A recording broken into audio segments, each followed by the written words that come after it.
আপনি তারাপীঠে এসেছেন, অমাবস্যাতে এসেছেন, কৌশিক অমাবস্যাতে এসেছেন, বড় বড় হোমযজ্ঞ করিয়েছেন, কেন হয়নি জানেন কারণটা? বলুন না, জানেন? জানেন না। কেন জানেন না? কারণ আপনি জানার চেষ্টাই করেননি। আপনি ভেবেছেন যে একটা মূল্য নির্ধারণ করে একটা বড় তান্ত্রিককে দিয়ে একটা বড় সুন্দর কর্ম করিয়ে নেব, আর তারপরেই আমার কাজ সফল হয়ে যাবে। হয় না তো। আর সেটা লাগবে কি করে? না না, আমার তো প্রচণ্ড ভালো মন লাগছিল, আমি তো, অনেক মানুষ বলছে যে আমি কিছু বুঝতেই পারলাম না 3 ঘন্টা কি হলো, কেন কেন এরকম হলো।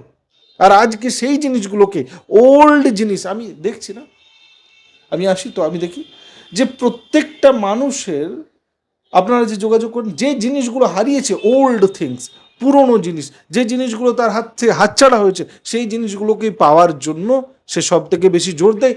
কেউ বলে দেয় না। আজকে আমি বলছি আপনাকে, ভালো করে মনোযোগ দিয়ে শুনুন, যে জিনিস হারিয়ে গেছে সেটা কেউ দিতে পারবে না।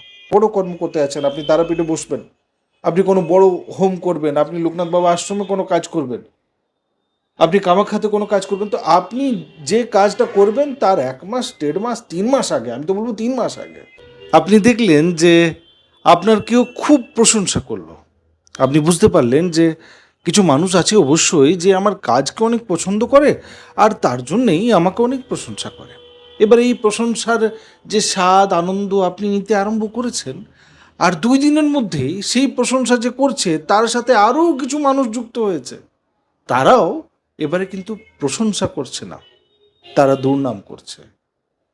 আপনার অনেক বেশি খ্যাতি হলো, আপনার কোনো একটা কাজকে সবাই কুর্নিশ জানালো, সবাই বললো যে খুব সুন্দর, খুব ভালো কাজ করছো।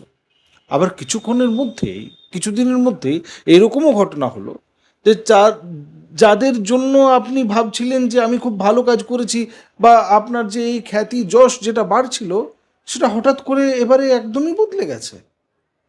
আর সেই খ্যাতি নেই, সেই যশ নেই। আপনাকে লাগছে যে যে মানুষগুলো কালকে আমার এই জিনিসগুলোর জন্য খুব ভালো বলছিল, সেই সব মানুষগুলো আর আমার সঙ্গে নেই।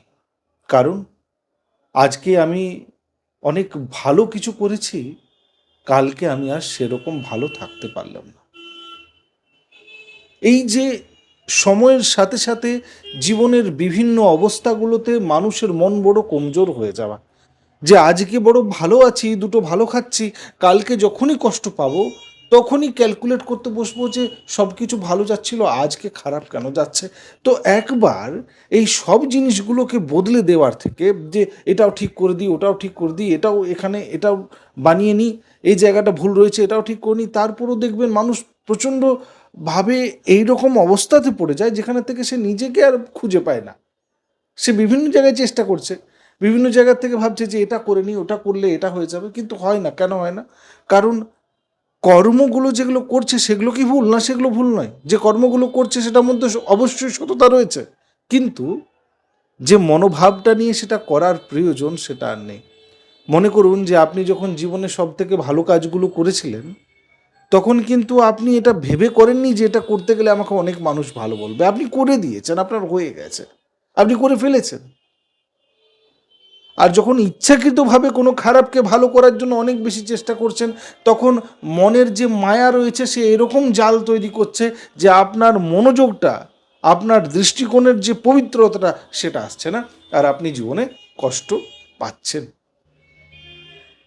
আমি বাবা লোকনাথের আশ্রমে মানুষকে একটা জিনিস বারবার বলি, যে যে খ্যাতি, এই যে আপনার প্রশংসা, এই যে আপনাকে নিয়ে সবাই ভালো বলছে, আজকে আপনার দিন বড় ভালো যাচ্ছে, এই সময়গুলোতে আপনাকে কেন এটা লাগে যে আমাকে নিজের উপরে শুধু গর্বই নয়, গর্বর থেকে অনেক বেশি করা দরকার? আপনি কেন হারিয়ে যান? আপনাকে কেন এটা লাগে যে জীবনে আমি সব কিছু পেয়ে গেল?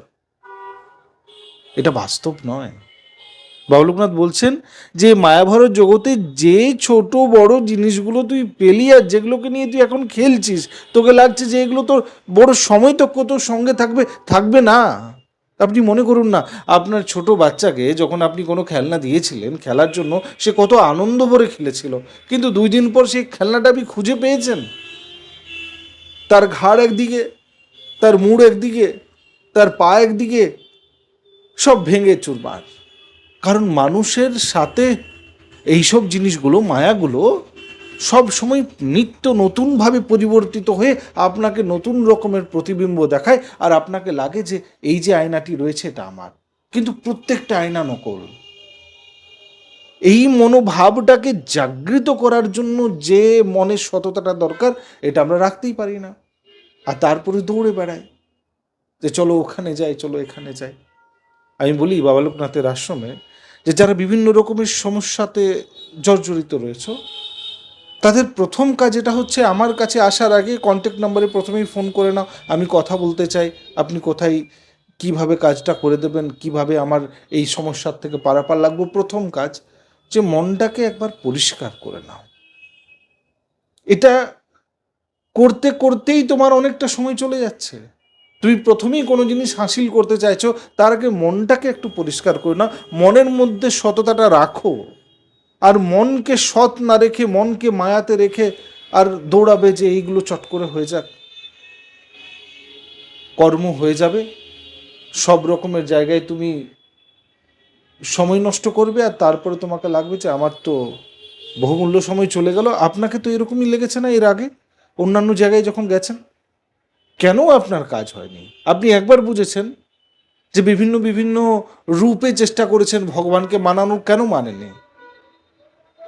আপনি তারাপীঠে এসেছেন, অমাবস্যাতে এসেছেন, কৌশিক অমাবস্যাতে এসেছেন, বড় বড় হোমযজ্ঞ করিয়েছেন, কেন হয়নি জানেন কারণটা?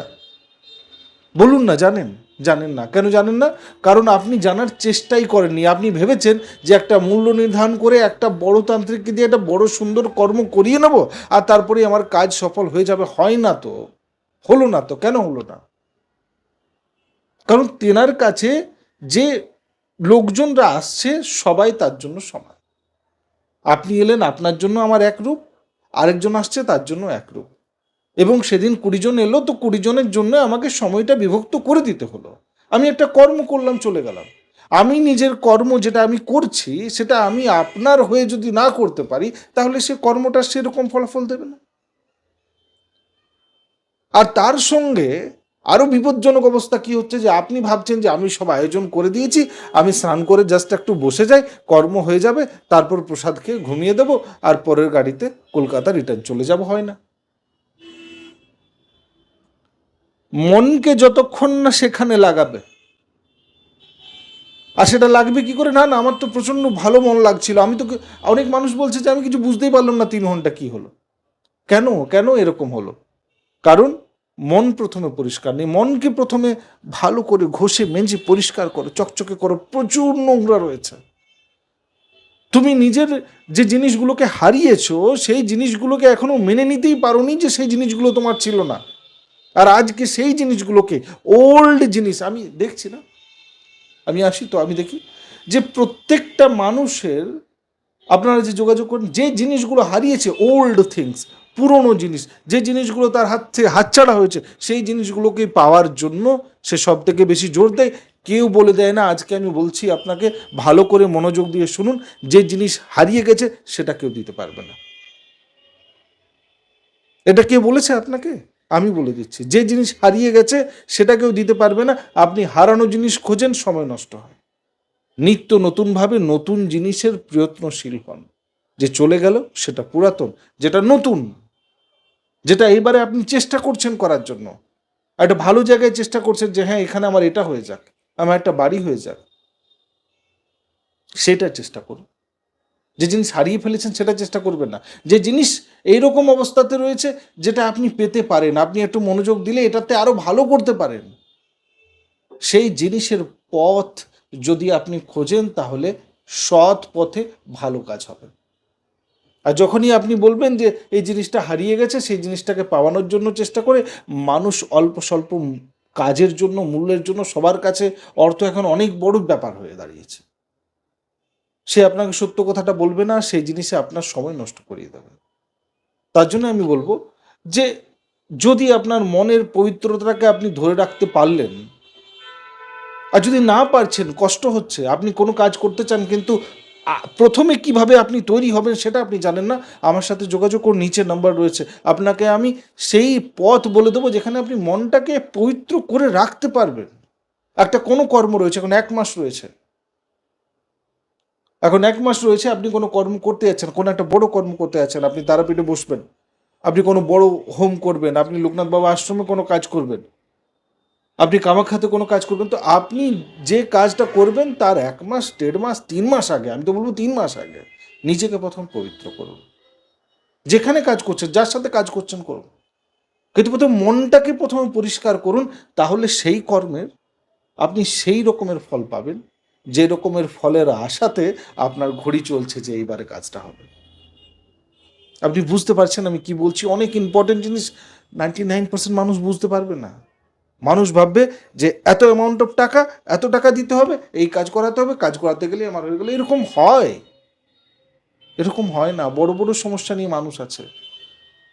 প্রথমে আপনাকে মন পরিষ্কার করতে হবে এবং যে কর্মতে আপনি নেমেছেন সেই কর্মতে মনোযোগ দিন। বাবার কৃপাতে সবাই ভালো থাকুন, সুস্থ থাকুন। আবার দেখা হচ্ছে একটা অন্য কোনো ভিডিওতে।